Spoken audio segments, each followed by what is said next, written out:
Hello bachon, the question is from magnetic effect of electric current and the question says explain the principal working of a cyclotron with the help of a schematic diagram.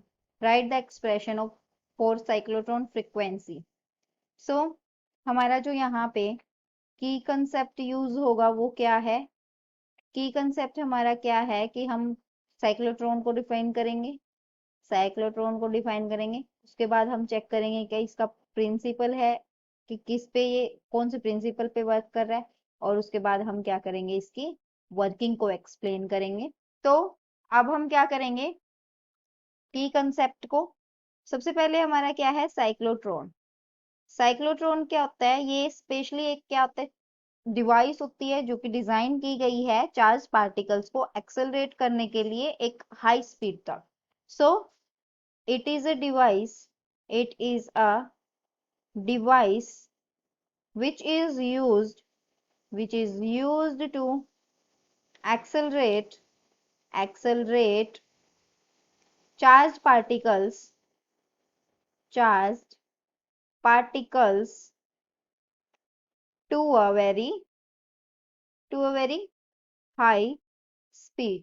तो ये हमारी क्या है एक cyclotron की definition है। उसके बाद हम क्या करेंगे इसकी जो प्रिंसिपल है हम उसको डिस्कस करेंगे कि एक साइक्लोट्रॉन किस बेसिस पे कौन से प्रिंसिपल पे वर्क करता है। तो a charge particle moving moving perpendicular perpendicular moving perpendicular to a magnetic field experiences a magnetic Lorentz force on it due to which the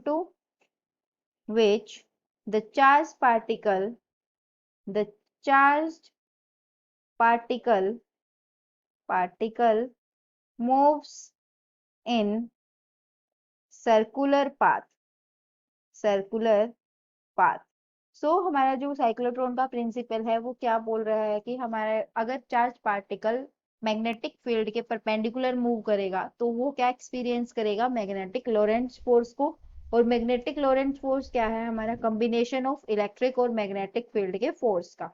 तो जिसकी वजह से हमारा जो चार्ज पार्टिकल है वो किस सर्कुलर पाथ के अंदर मूव करेगा। तो इस प्रिंसिपल पे हमारा क्या है साइक्लोट्रॉन वर्क कर रहा है।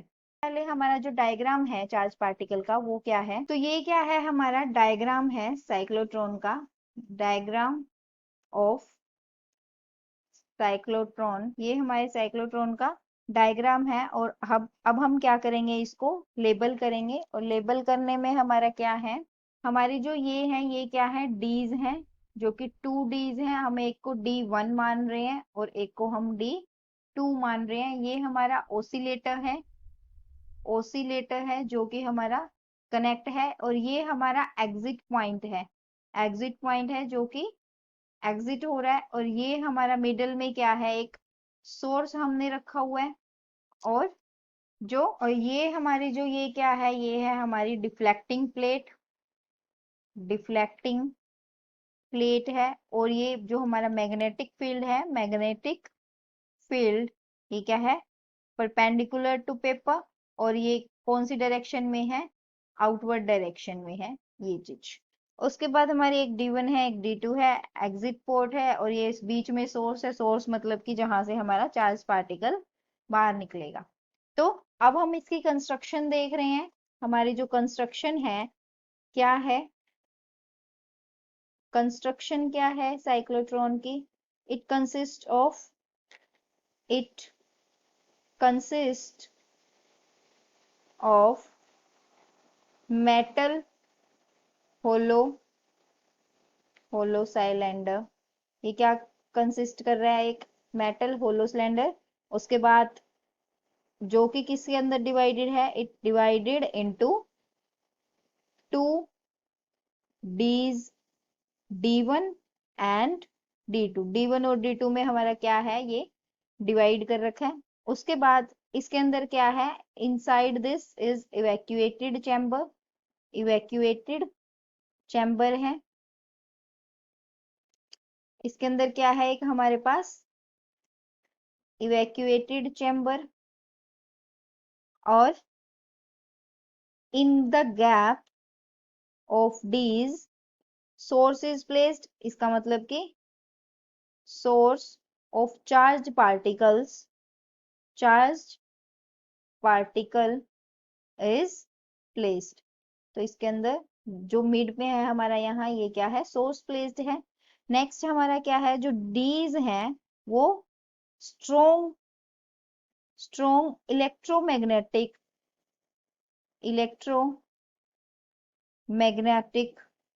फील्ड के अंदर परपेंडिकुलर है, जो कि perpendicular to plane of Ds.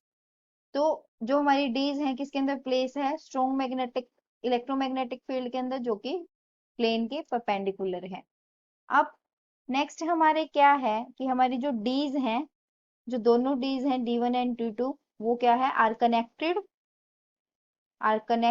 To high frequency oscillator. और ये किससे कनेक्ट है, हाई फ्रीक्वेंसी ऑसिलेटर से। अब हम इसकी क्या करेंगे, वर्किंग चेक करेंगे कि हमारा वर्क कैसे कर रहा है। अब हम इसकी क्या करेंगे, वर्किंग को एक्सप्लेन करेंगे।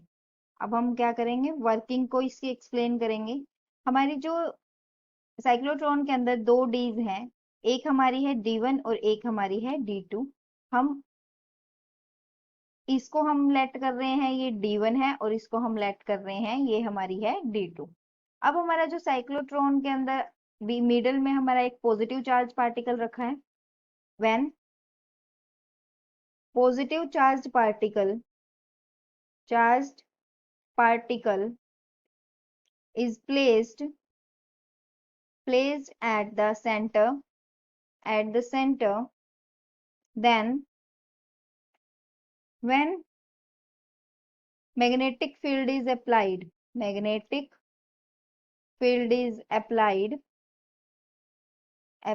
center, then when magnetic field is applied, the particle starts moving towards D1। तो यहाँ पे बेसिकली क्या बोला जा रहा है कि जब हमारा मैग्नेटिक फील्ड अप्लाई होगा और पार्टिकल की मूवमेंट होगी, तो हमारा D1 की तरफ ये मूव करेगा। अब हमारा क्या है कि हमारा जो D1 है इधर साइड है, तो इधर साइड हमारा पार्टिकल मूव करेगा।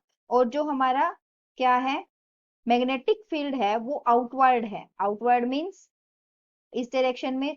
अगर हम फ्लेमिंग्स राइट हैंड रूल से किसकी मैग्नेटिक इसकी फोर्स की डायरेक्शन देखेंगे, तो हमारा फोर्स किसके इक्वल होता है, V क्रॉस B के इक्वल। फोर्स किसके इक्वल है, V क्रॉस B के इक्वल। तो हमारी जो फोर्स की डायरेक्शन है वो कौन सी साइड हो जाएगी, दिस साइड। अगर x एक्सिस की डायरेक्शन में हमारा V है और z एक्सिस की डायरेक्शन में हमारा क्या है, B है, तो हमारे जो फोर्स की डायरेक्शन है वो कौन सी हो जाएगी, y एक्सिस की तरफ। तो हमारी इस डायग्राम में y एक्सिस कौन सी साइड है, ये हमारी y एक्सिस है। तो हमारा जो पार्टिकल है वो D की तरफ आता होता इस तरीके से क्या हो जाएगा, रोटेट हो जाएगा। उसके बाद फिर ये पूरा जब तक सेंटर में नहीं आता तब तक क्या करेगा, सर्कुलर पाथ से मूव करेगा। ठीक है, तो हाफ क्या करेगा, यहाँ पे ये क्या करेगा, हाफ सर्कल को कवर करेगा। हाफ सर्कल को कवर करने के बाद व्हेन पार्टिकल अगेन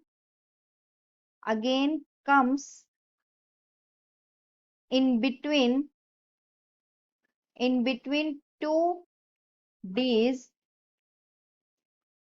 then उसके बाद क्या होगा कि हमारा जो पार्टिकल है यहां तक पहुंचेगा। उसके बाद यहां तक पहुंचने के बाद ये इस तरीके से मूव करेगा, तो ये किसमें, D2 में एंटर करेगा।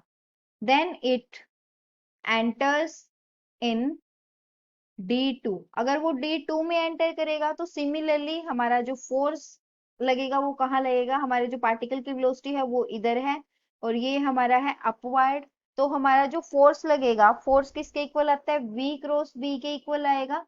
तो हमारी जो v है वो किसके, अब कौन सी डायरेक्शन में है, माइनस ऑफ एक्स एक्सिस, मतलब कि माइनस ऑफ आई कैप की हमारी डायरेक्शन में क्या है, फोर्स है, क्रॉस बी वेक्टर हमारा किसके, जो बी हमारा वेक्टर है वो कौन सी डायरेक्शन में है, के कैप की डायरेक्शन में। सो आई क्रॉस जे हमारा क्या होता है, आई क्रॉस,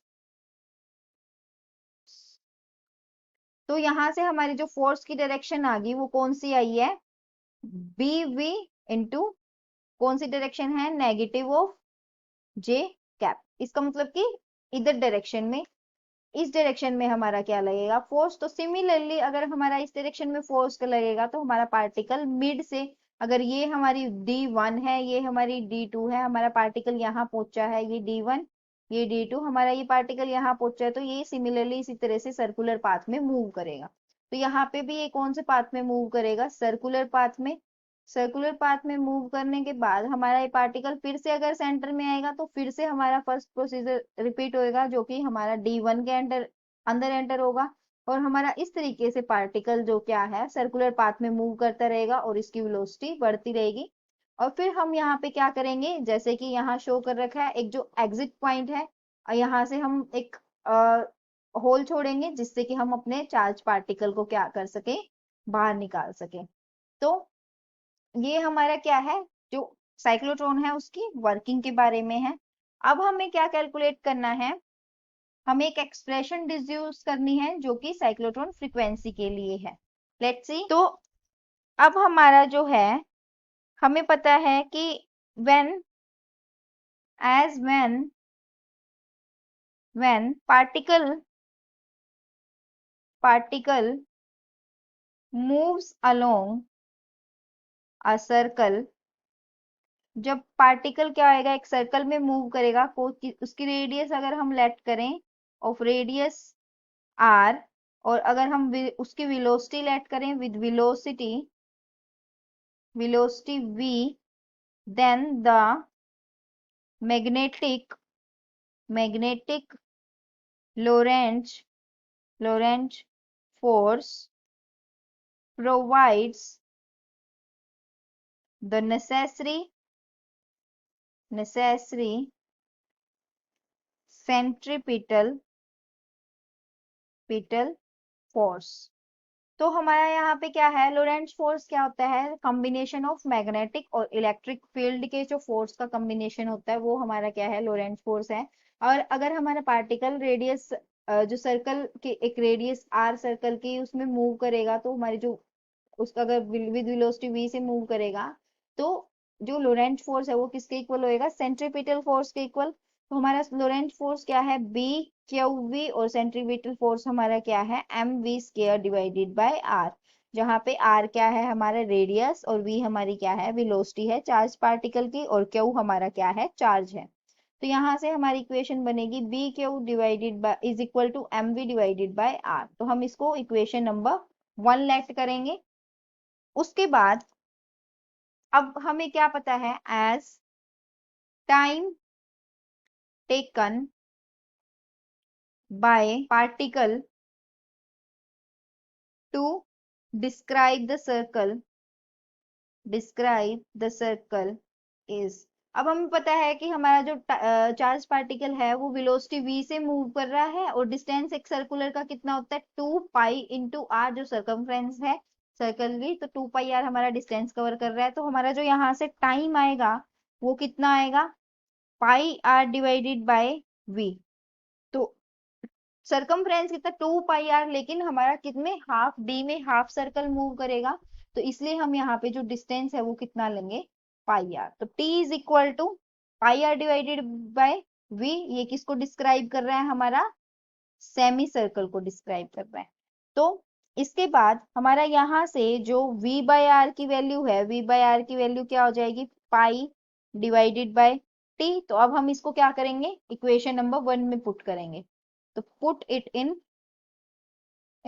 फर्स्ट, तो वी गेट, हमारे पास क्या आएगा, B Q is equal to M pi divided by T. तो हमारी बी क्यू की वैल्यू आ जाएगी M pi divided by T.